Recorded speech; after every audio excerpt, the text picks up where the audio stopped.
నమస్తే, welcome to today TV news. మండల కేంద్రమైన బట్టిపోలులో గురువారం వైఎస్ఆర్ కాంగ్రెస్ పార్టీ కార్యాలయాన్ని మాజీ ఎమ్మెల్యే దేవినేని మల్లికార్జునరావు, వేమూరు నియోజకవర్గ వైఎస్ఆర్సీపీ ఇన్ఛార్జి వరికుటి అశోక్ బాబులు ప్రారంభించారు.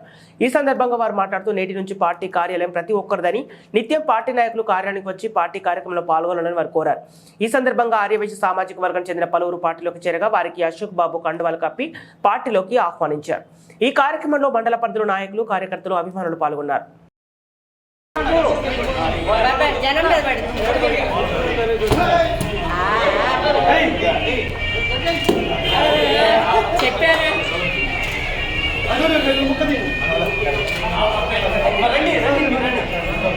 మధువతి గారి పక్కన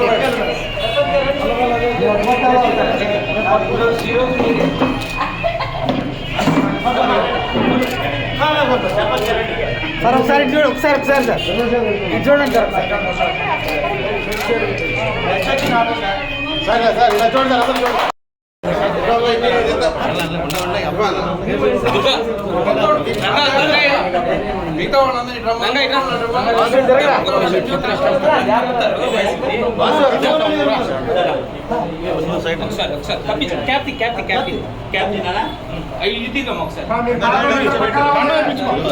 అందరూ చూడండి. కూర్చోబెడతా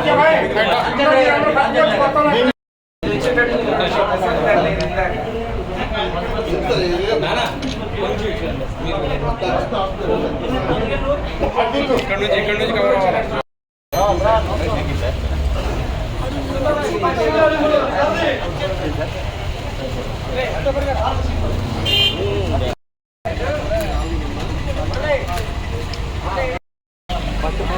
గ్రామ ప్రజలకి, పార్టీ లీడర్లకి, కార్యకర్తలకి నమస్కారం తెలియజేస్తూ గౌరవ అశోక్ బాబు గారిని ఎంతో ప్రేమగా, ఆయనకి సీట్లు లేకపోయినా 10 సంవత్సరాలు కష్టపడి అక్కడ పార్టీ కోసం నిబద్ధతగా పనిచేశారు. చివరి వరకు రావడం, ఆయన్ని 5 సంవత్సరాల కష్ట నష్టాలకి డబ్బులు అన్నీ ఓడ్చి చేయడం, ఫలానికి ఇవ్వండి సార్ పార్టీ అంటే అని అన్నటువంటి మనిషి. ఆ రోజున ఈ రోజున ఆయన మంచి మనసుతో గౌరవ ముఖ్యమంత్రి గారు వేమూరు కాన్స్టిట్యూన్సీ పంపించారు. ఇది వేమూరు కాన్స్టిట్యూన్సీలో అంతా కూడా ప్రజలందరూ కూడా మనకి అందరూ అనుకూలంగానే ఉన్నారు. ఏ కార్యకర్త వ్యతిరేకంగా లేరు. అందరూ ఇంకా కూడా వాళ్ళు వచ్చి వయసులు చేరారంటే చాలా గొప్ప విషయం. అలాగే కాపులు కూడా చేరడం చాలా సంతోషంగా భావిస్తున్నాం. కార్యకర్తలే పట్టుగా ఉన్నారు. మీరు కృషి చేస్తేనే మళ్ళీ రాగల 5 సంవత్సరాలు ఏ పని జరిగినా, ఏం చేయించుకున్నా, ఏది చేసినా మీ వల్ల జరగాలి, మీతోనే జరగాలి. అది జరగాలంటే మీరు అందరూ నిలబడి కష్టపడి పనిచేస్తూనే ఉంటుంది. ఎవరైనా కూడా ఈ పార్టీలో ఉన్న వాళ్ళందరం పనిచేస్తే మళ్ళా గౌరవ ముఖ్యమంత్రి అవుతారు. వాళ్ళ నాన్నగారి దగ్గర చూసుకోండి, మీరు 2004లో మరి ఆ రోజున మరి రాజశేఖర రెడ్డి గారి ప్రభుత్వంలో చేస్తే మరి చెట్లు తిరగకుండా ఉన్నాం. ఎందుకంటే ఆయన రావడమే కులం, మతం, పార్టీలు చూడకుండా ప్రజలందరికీ పెన్షన్లు ఇచ్చారు. పిల్లలందరూ చదువుకోవడానికి, మరి లేని పిల్లలందరూ చదువుకోవడానికి ఆయన మరి ఆ రోజున ఫీజు రియంబర్స్మెంట్ చేశారు. అన్నిటికన్నా ముఖ్యం 10 ఎకరాల నాడు కూడా 10,000 దొరకని రోజుల్లో 4 లక్షల రూపాయలు మరి ఆరోగ్యశ్రీ కింద ఇచ్చి మహానుభావుడు. పెద్ద రైతులు కూడా బతిమాల ఆరోగ్యశ్రీ తీసుకుంటే ఆ రోజు వెళ్ళి ఇట్లా అడుగుతున్నారండి అంటే ఎంఆర్ఓలు ఇవ్వట్లేదంటే ఇవ్వమంటే వైద్యానికి ఏమైంది, ఉన్నాడు లేనాడు మొత్తం మనం లేనాడు ఉన్నాడు అనే లేని వాళ్ళకి మనం సహాయం చేయాలి. ఉన్నాళ్ళకి ఆరోగ్యంలో దాని గురించి అసలు అద్దే లేదన్నట్టు మాను. కానీ వాళ్ళ కుమారుడి వాళ్ళు ఆయన 4 పెడితే నేను 40 పెట్టారు.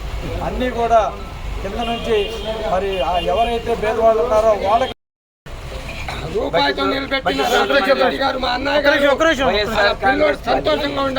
కార్యాలయాన్ని ప్రారంభోత్సవం చేయడానికి చేసినటువంటి దేవినేని మల్లికార్జున గారికి, కుబేరుడు గారు ఈరోజు మన మధ్యలో లేకపోయినా కానీ మరి అబ్బాయి గిరి గారు మనకి పార్టీ కార్యాలయాన్ని అరేంజ్ చేయడం, వచ్చినటువంటి నాయకులందరూ కూడా ఎవరికి వాళ్ళు వాళ్ళ సొంత కార్యాలయం లాగా దీన్ని ఉపయోగించుకోవాలని చెప్పేసి చెప్తా ఉన్నాను.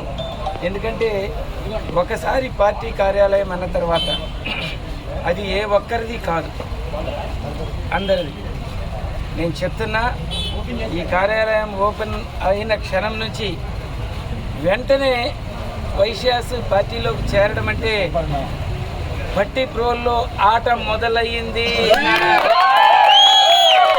ఇది పేదలకు సంబంధించినటువంటి మండలం. ఆర్యవైశ్యులు కూడా బలహీన వర్గాల వాళ్ళే.